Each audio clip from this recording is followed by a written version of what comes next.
Starting July 9th, the warming shelter will change its format of services due to funding. That's all according to the shelter's board president. After initially deciding to be open year-round, the shelter's board has decided to change course in the mission. It will continue to be open for families with children and those with disabilities. The board president says this will allow more funds and resources to be put forth and staying open during the coldest months and help keep the most at-risk individuals alive.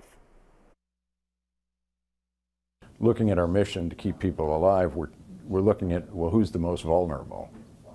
Women, children, basically families, and those that are disabled.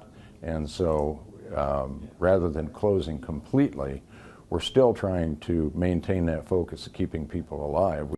The shelter will continue to provide mail services for anyone in need.